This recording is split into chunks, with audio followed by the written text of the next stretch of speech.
Welcome. Thank you so much for joining our session. We are hoping that you are enjoying Autodesk University 2021. This session is about structured curiosity, the keys to unlocking efficiencies within your processes. And that's mainly talking about how do you evaluate AEC technologies in a structural manner so you can find the better solutions for you. My name is Hamzah Shanbari. I'm the Manager of Construction Technology Innovation here at Haskell. I've been with Haskell for about a little bit over 5 years, coming from an academic background, did my PhD in Design, Construction, and Planning from the University of Florida, and started off in the Virtual Design and Construction group. Also have some background in the field and working in construction, and that kind of helps me map those two processes together.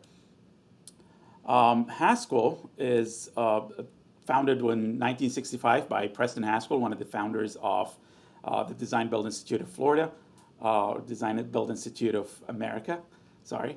And we are a 100% employee-owned company, private company that does a little bit over $1 billion in revenue annually. We pride ourselves in being a proactive safety culture and have roughly around 1,600 employees. But something that stands out at many of our intros is that we have over 80% repeat clients. That's something that we always pride ourselves in. Disruptech, and on the other side, is a standalone company within Haskell. So it's a separate LLC, wholly owned and operated by Haskell, that has a simple mission of invest, invent, and innovate. So we make investments. We function as the corporate venture arm of Haskell. We make investments in this space, whether directly to the startups or indirectly via VC funds. And then we constantly evaluate all these new technologies that are coming up in this space for either investment opportunities or for how does that implement within Haskell and how does that make us more efficient. The last part of it is innovation. We're always trying to kind of create that innovative culture within Haskell and tap into the great mindset that we have and kind of get that feedback from our employees into understanding what ideas that we can implement in a holistic kind of innovation program. So evaluation process. Why do we need to start a structured evaluation process, especially when you're talking about AEC technologies? There are several reasons, but one of the main reasons is that the industry as a whole is moving to a digital future. So it's going to become an either kind of keep up with the pace or be left behind. But then also there is a plethora. There is so many construction technologies or AEC technology companies that are coming up in the space. We kind of stumble upon a new solution, a new startup on a weekly basis with no end in sight, really. So that's just kind of ramping up. There's a lot of VC money that's funding a lot of these technology and startups. And we are trying to, as much as possible, capitalize on that and understand early on what are the companies that are going to make us better, make us more efficient, safer, more profitable, deliver projects on record times. So those are the main reasons. But of course, in order to define goals, in order to understand why are we trying to even approach any technology or evaluate anything, we like to go back and align everything with our values and with our mission. So looking at our values in Haskell, we have team excellence, service, and trust. We're always trying to kind of keep that in the back of our minds when we're evaluating new technologies. How is this going to propel one of those values or help it? But also our mission, right? So Jim O'Leary is the CEO, president of Haskell Company, and the main mission that he started when he took over the helm was we create things that matter. So that's things that were always kind of constantly in the back of our heads, helping us define what are our goals, right? So what are we trying to achieve? What are we trying to look at? What are we trying to test? And why are we doing that? So that's the first step into unlocking those, structured processes for looking at technologies and enhancements and workflows and innovation in general. Is one, you have to define your goals. You have to understand what you're trying to achieve, how are you going to get there, and what are you trying to drive. And then the second part of it is prioritizing pain points. So we all have pain points. We all have parts of our jobs that we don't necessarily love, right? even if I say like I love my job right now, my job is the best thing that I've ever come across in a long, long time, there are still some portions of it that are nuances, that are repetitive, that are boring, that are, take so much time. So you just have to, one, identify your pain points, understand what they are, and then two, prioritize them, right? So what is the pain point that I want to focus on today? What's the pain point that I want to focus on tomorrow? And then what is it looking like 2 months from now, 6 months, and so on? And then after finding those specific pain points, tying it into specific workflows and processes, that's when you actually start mapping it out. So looking at, why is this very specific task dull or boring or takes so long or it's not productive, right? That's when you map out the process and understand the workflow from beginning to end, from cradle to grave, so to say. And then seeing where can those technologies supplement and enhance some of those parts of that process. The last bit here that we have in defining goals and understanding how to get to a structured process is identifying stakeholders, identifying key stakeholders in the company, and most importantly, champions. Those are the people that are going to help us test technologies, that are going to give us all that feedback, that are going to help us understand how is this going to affect their day-to-day processes and workflows. Extremely important, cannot stress it anymore. So jumping from that, so we had established our workflow and established or defined our goals and established everything that how are we going to test those processes. Now we created what we have is an evaluation pipeline. How does that look like for us in Disrupt Tech? Starts with the lead, right? So we find out about a technology or a solution or a startup either via a colleague introduction from somebody else, or bumped into them in a conference or joined a webinar, interacted with them on a website somewhere. So whatever it is, we got a lead, right? We found a company, we found a startup, a solution that we are interested in. So something that touches what we're doing. So the first part of this is, of course, going to a demo call. And I know a lot of people kind of say that maybe I don't need the demo call. I can go into their website, I can read their case studies.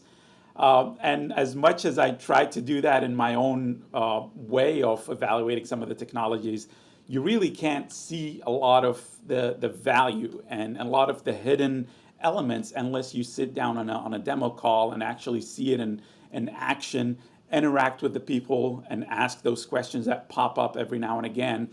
And then understand that better overall problem statement is like, what is this solution trying to solve for? After the demo call, we go into evaluation. Now we're looking at, okay, we understand what this solution brings. How does that affect us? Which processes does it enhance? Which processes does it touch? Does it even apply, right? So we have several ways here. We kind of like to come at a fork at the road where we either can move it into internal discussion and actually start looking and talking to people internally, trying to pilot this and test it, or it's not applicable, something that it doesn't necessarily affect any of our processes because it's not something that we do, it's not a type of project that we touch, or it's too early. A lot of times we stumble upon startups that are just looking for feedback. They don't even have a product yet, so to say. So that goes back into our pipeline of evaluate later. Let's look at it at a later point when they have a more established product. But let's say we found a solution that we're interested in pursuing. That's when we go to internal discussion, put it out there, talk to a couple of project managers or superintendents, even architects, designers, engineers, whoever it is that's going to be affected or going to be using that value the solution brings. We talk to them, we try to find if it's a good fit for their current project, current milestone as well. That's important because different projects are on different milestones. You can't test everything at every milestone. But once we found that specific project and that champion and the project team that's willing to test it with us, this is when we go into piloting. So piloting starts with an implementation plan, as we like to always start it. Have a consistent documentation on what are we implementing, how are we testing this, what are we doing, who are the stakeholders, what does success look like, What are the priorities? What are the roles and responsibilities? What are we trying to test, right? So have all of that set out in writing for all stakeholders so that you don't leave a chance for misunderstanding or miscommunication or, oh, I thought you were doing this, I'm doing that. So whatever it is, just have it all in writing, implementation plan, share with the entire team so they're all in the same picture. So they're all looking at it from the same angle. After the pilot, of course, we come to the analysis phase, and this is by continuously, throughout the pilot phase, contacting all the project champions, anybody that is touching the technology in any way, shape, or form, understanding their pain points, understanding how is it affecting them, is it working for them, is it not, just collecting, constantly collecting that feedback. And then we go into analysis and trying to put all of that into perspective. So condense it all into a simple report that says, this is what we found. This is, of course, we have quantitative and we have qualitative measures of success. And how did this measure against what we set out to do in the implementation plan? So that's a big piece of the implementation plan, which is what is our success criteria? Once we get to the report, then again, we get to another fork in the road, whether it's this is the best thing in the world, but they are charging way too much for it. There is no way this can scale business model-wise, so it goes into not feasible. Or if we didn't get enough information, if the pilot went astray for whatever reason that happened, we'll try to pilot on a different project or even scale it larger on multiple projects if we can to get more data, right? But if we get to a project or if we get to a solution that is great, that we got fantastic feedback, business model looks great, it's scalable, something that we can use internally, especially integrates with our current tech stack, that's when we go to scale. So that's kind of like the last part of our technology evaluation pipeline. And that in itself is a whole other beast that requires an entire session to go through. But throughout that pipeline, you have to make sure that you have consistent documentation. So we cannot stress that enough, right? The three documentation that we always try to focus on and make it consistent and make it visible and available for anybody who wants to look at it. There's three of them. One is the evaluation card. It's like, what is the technology? What is it solving for? Who is the founding team, right? How much money they raised? Because you don't want to spend the time and effort and energy and money in something that might tank in a couple of months or whatever. So you want to make sure that you are talking to a solid startup that have a good product and have backing too, so they can continue to work and develop. And then the second part of it, which is the implementation plan, as we talked about earlier, is like make sure that everybody is aware of the intent and the goals of that pilot. What are we trying to achieve? What are we trying to test? Have it all in writing, have everybody look at it and ensure that if they have any comments, if they have any changes, any edits, that can be accommodated at the beginning and not changed during the pilot project. And last but not least, the report, right? The analysis report. What did we do? How did we measure against what we said was going to be successful? What does the competition look like? I always kind of go back and try to look at competition before I try something and after I try something to see if there are any gaps that we can gap fill somewhere or if there's a better product out there. And then last but not least, recommendations. So what are we trying to do with this technology? Are we trying to scale it or are we just going to put it out as as an additional pilot project or however you're gonna approach it later down the road? So that's for consistent documentation. So talking about looking at that entire technology evaluation pipeline. And let's take a look at a practical application of a technology that went through the entire process, and that is Pype. So Pype is a company that was recently, or about a year ago, acquired by Autodesk. Welcome to Autodesk, Pype. And they have several products, but one of the products that we tested and we evaluated was Closeout. And what is Pype Closeout? As the name implies, it's a platform, a web-based platform that collects all closeout documents from all our trade partners. Now, I always, again, as I said, I always go back and try to highlight what is the problem statement, right? So the problem statement here, in my opinion, is that the closeout process, there is way too many parties involved that you need to coordinate with. There's way too many documents involved that needs reviews, that needs maybe revisions at some point, and then you need to keep account of who submitted what at what time. That's a lot of things to keep in trying to find what happened at what time. But then the last part of it, which is the turnover package, right? So that's, in its entirety, that closeout process is cumbersome and long, right? So that's the problem statement. So that's where we tried to find a technology that would fit in there and help make it more seamless. So for the implementation of Pype, so that was our evaluation process. We talked about it a little bit. But before we even got to internal discussion, where we actually go and talk to people and try to sell them internally, and that's what we tried at the beginning of when Disruptech was founded in 2018, we're trying to push technologies on project teams, and that did not go so well because the mentality is like, you want me to try this? I will try it, but maybe they're not going to see it to be something successful, something that may be threatening to what they're doing. But the pull methodology, and this is the important part here, is that we were actually approached by APMs, assistant project managers, that said, this is a pain point. I would love to find a solution to help me make this more seamless so I can have more time to focus on other activities and other tasks on the project to make sure that the project is successful. So that was the first part, and we were super excited about having APMs coming to us asking for solutions. And of course, when you have that database in the background of like all the technologies that you've evaluated, even if you're not pushing it on people, when somebody comes and asks for a technology or a solution, you already have things that you can show them. It's like, here, I have 2 different solutions for you. Let's sit down and talk about them. Maybe sit down on a demo with you and see what you think and which one you want to proceed with. Which one do you want to pilot? So that was that, and then we got to pilot that Pype Closeout for a year with what we started on with 10 projects. And you're going to see that in the analysis that kind of like went above a little bit.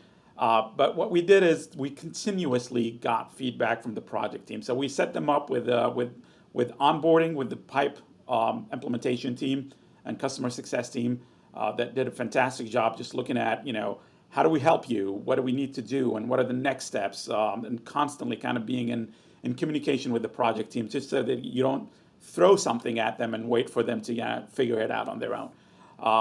But continuously getting feedback and continuously talking to them, seeing what they need. If they have any questions, if somebody's reaching out to them, if somebody's not helping them on the other side, and collecting that feedback. And all of that is documented. So Pype, again, as we talked about, it's a platform, as you can see here in this screenshot, it's a quick look at where do we stand on our closeout process. How many documents were submitted? How many closeout documents were submitted? How many were reviewed? How many were rejected? How many were revised and resubmitted? And then how many were not submitted yet, right? So that's an important part to look at. But our project team, really what they were focusing on is that consistent communication and consistent reminders between us and the trade partners that we're working with, that we're trying to ask them for those closeout documents. So instead of the APM sitting down and opening up an Excel sheet and trying to find out who sent what when, and then sending them an email saying, hey, I haven't received this, the Pype Closeout would automatically send those email reminders, and we can set those either like once a week, once a month, or I've seen some cases where it's like once a day. Yes, I'm going to hit you up with an email every day asking you for those closeout submittals. It's a little aggressive, but I've had some project team that did that. And then the other part of it is the transparency. So everything is logged in there. Who submitted what at what time, who reviewed it, who rejected it, who accepted it, it's all in there and everybody can see it. So it's an easier way of communicating not only with your trade partners about what they're submitting, but also internally for our project team so they can take turns, right? And not have to have one dedicated person to look at all submittals. So we thought that was super interesting.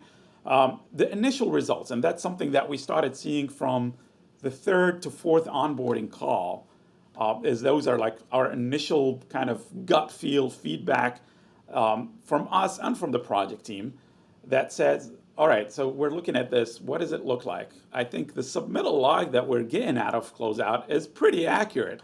There are some instances where we had like this spec sheet itself specified things that were not really in the project, so that would kind of somebody still has to go in and check that submittal log, but it was pretty spot on based on the spec sheet.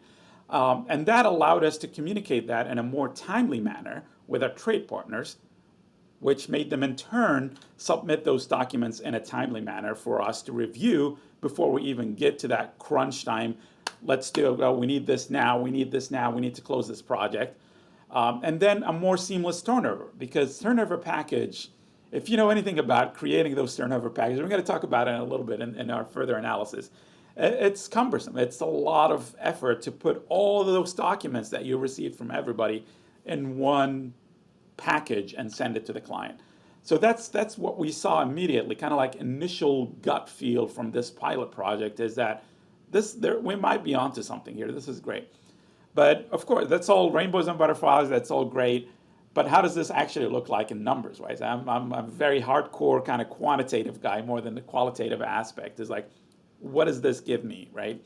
So we looked at it and we mapped the closeout process with our internal kind of stakeholders and APMs here internally in Haskell, and said, what do you do, right? So from the project start until you want to turn over a package to the client, here are the keys, here's the documents, what do you need to do, right? So there are so many different things that happen here. So you have to first look at the spec sheet, understand what's going to be required for a turnover package, and then create that log that shows all the different submittals in terms of like warranties, cut sheets, O&M manuals, all of that stuff. What needs to be submitted? Have it all in a log, and then start assigning trade partners based on their scope, right? So if somebody's doing the mechanical ducts, these are the specific submittals that you need to give me by the end of your scope, and so on and so forth. So that's the first part of it, right? And that's kind of consistent in any way that you want to do it. But now the hard part comes in afterwards, is like, all right, so now that we have a log that shows who's going to submit what, is the communication part, right? So now you have to email each trade partner telling them that I need these documents from you, and then you have to wait until they send you back that in an email. Open the email, open the PDF attachments, check them out, do the review. If it's good, then you have to save it on somewhere in the server folder, update the log, right? Say that this this trade partner submitted this specific submittal, and it was approved at this date. So it's all somebody's typing, it's all manual. But if it's not, right? So if you review it and it's not really accepted, then you have to send it back for revision. Another email, hey, Mr. or Mrs. Trade Partner, here's the submitted submittal that we need to revise. And here's the marked up version of it. And then you have to wait for them to resubmit it again and go through that whole cycle again. So that's a whole other, a lot of back and forth, a lot of emails. And everybody hates emails. I wake up every morning and I open my inbox and it's already like things that I didn't respond to yesterday, it's already buried. There is no way I can go back and find it. So that in itself is a big cumbersome aspect, and a lot of people kind of like struggle to keep up with that. But then the last part of it, which is the turnover package, is like, again, as we said, that you have all these PDF documents that's sitting on a server somewhere, a server folder, maybe organized by trade partner, maybe organized by division, however they want to do it. And then you want to put them all in one PDF. So just combining them is probably not going to be the hard part, is actually arranging them and making sure that you are putting them in a right order. How are you grouping them? And then the biggest beast of them all, which is table of content. So you want to create a table of content that each line, if you click on, it's hyperlinked and it takes you to that document. That's a whole nightmare to create. Whatever you're using to do that is just a lot of work. So once we mapped that out, we looked at, so on average, let's say if we found out like maybe an average in our project is 100 documents for closeout project. Some projects go up to 400, some projects have 50, but let's say like we took a small simple number to do calculations on. Let's say 100 submittals, 100 documents that need to be collected and reviewed for the turnover package. And we assume that 50% of those are going to require one revision. Now, we looked at the flow chart that we have, and we said, okay, so what does this look like time-wise?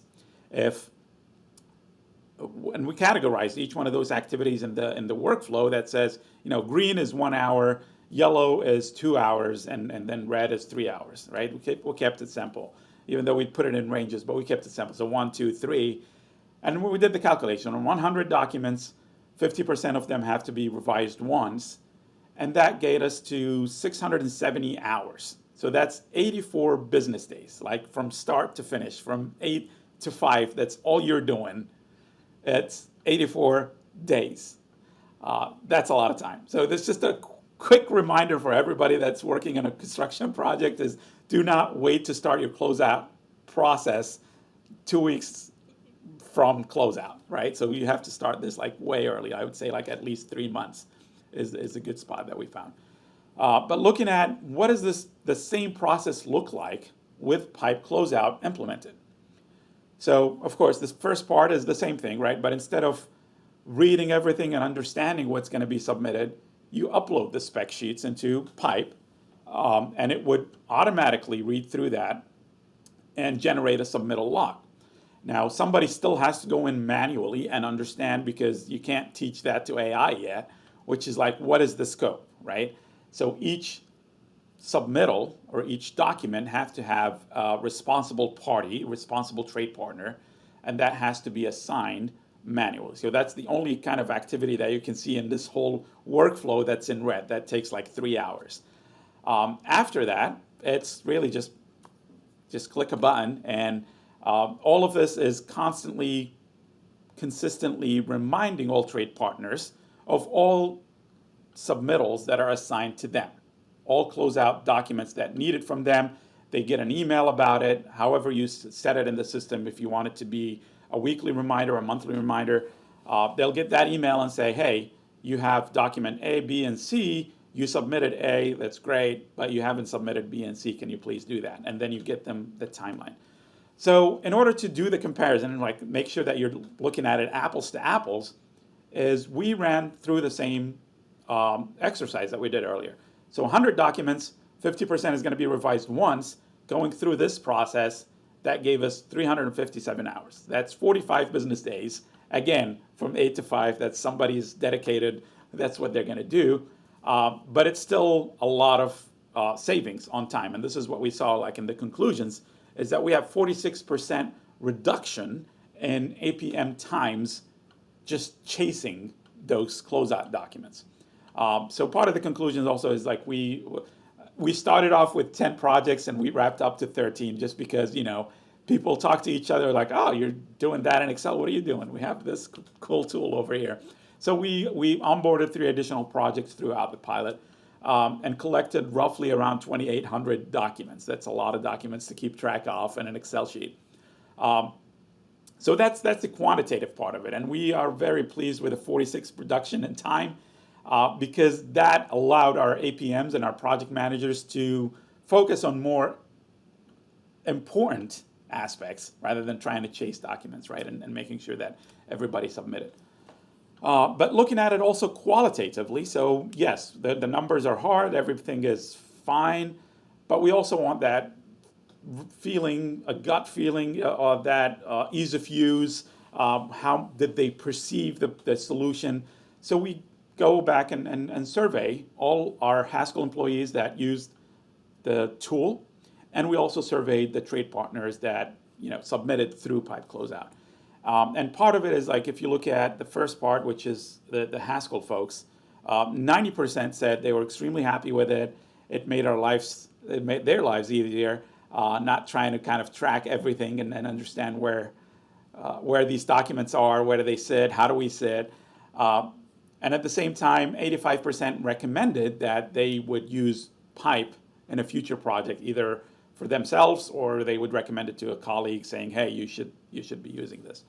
On the other side, trade partners, Trade partners gave us some pretty good reactions. They're saying like 93% of them perceived that the assigned submittals to them were accurate, right, based on the specs and everything. So that's great. But 73% of them thought that it helped them close out their portion, their scope, faster, right? So because they're not trying to go back and forth in emails and something get lost, something get dropped, and vice versa. But the last part, which is the interesting aspect of it, and it's always like fun when you're doing surveys and stuff and you're seeing all these different numbers and you're like, oh, well, wait, why did this happen? Which is only 46% of them recommended using Pype Closeout in a future project. And when we went back and tried to kind of like get more information from them and more analysis, we understood that it's just another task. It's just another solution to keep track of, right? So that's the only part here is like another login password, another username password, another login, another tool that they just have to constantly, check on. So that's the only kind of like downside to that. But I think that, with the consolidation of everything and becoming, one place to rule them all, that's always going to be a nice future for our industry. So just to recap, so that was kind of like the whole overall picture of what we did with Pype Closeout throughout our structured evaluation pipeline. And just to kind of like recap on how we did that is, one, always start with goals. Understand what you're trying to do, align that with your organization's values, with your organization's mission. What are you trying to do? Define the goals, understand where you want to go. What pain points you want to focus on. That's the most important part. If you start that wrong, everything else is not going to fall in line. But then after that, looking at the technology, right, and understanding what they bring to the table, what value do they bring, how do they, what problem statement are they solving for, and then more importantly, look at competition. There's always competition out there for any solution, regardless of who they are. So always look at the competition, see what's out there, understand their point of view, what angle they took at the same problem statement, and then come up to a decision, right? So I want to use this solution, I want to use that solution, I want to pilot both, maybe. Sometimes I want to pilot all 7 that are solving for that specific problem statement because it's a very important problem statement for me to solve. And then finding that project team, finding the champions, that's extremely important. Because it's the only way that you're going to successfully test something. Otherwise, you're just going to do it in a vacuum, and it's a lot of the times it's going to be rainbows and butterflies and great, but it's not real-world aspects. So you want to make sure that you put it on a real project, whether it's a design project, engineering, construction, whatever it is, a specific project that you inject that solution in the actual process that they're doing, and see how it works and get that feedback and understand how it affects it. And then that's collecting the feedback. That's understanding what everybody else is saying about it. How do they feel about it? Is it the most important thing, I think, for what we found from all these solutions that we tested is ease of use. If it's not easy to use, if it's not easy to set up, nobody's going to have the time and energy to keep looking at it and try to figure it out. So it has to be easy to use. It has to be something that brings value to the team. And collecting that feedback is extremely important. And reporting on it transparently, making sure that me as the innovation person, as the person that that's driving the pilot in the back end, even though there's no vested interest in me to see it either scaled or not. I have to be transparent into collecting all that data and collecting all that feedback and reporting on it holistically, right? So this is what we did, this is how we did it, this is the feedback that we got, good, bad, or indifferent. It doesn't matter. You have to report all of it. And then that's the recommendation part, right? That's my kind of like subjective opinion based on the concrete, qualitative, quantitative aspects of it, saying that, yes, I think that we either should scale this, and this is how it would look like. And again, that's a whole other session, is how do you go from pilot to scale?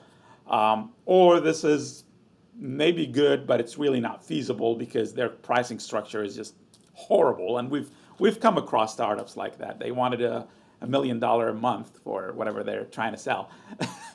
You just have to make sure that it's feasible, right? Before you recommend it for scaling, you have to make sure that it's something that the company can afford. And then lastly is like, how does it tie into our existing tech stack? How does it complement it, right? You don't want to implement something, you don't want to recommend something for scale that's going to make it problematic in the back end for our IT folks to tie in the data to understand where is everything going back and forth from. So that's the strategy part of it, and that's again very important to go through and understand what did the technology give us, but then how are we going to implement it internally?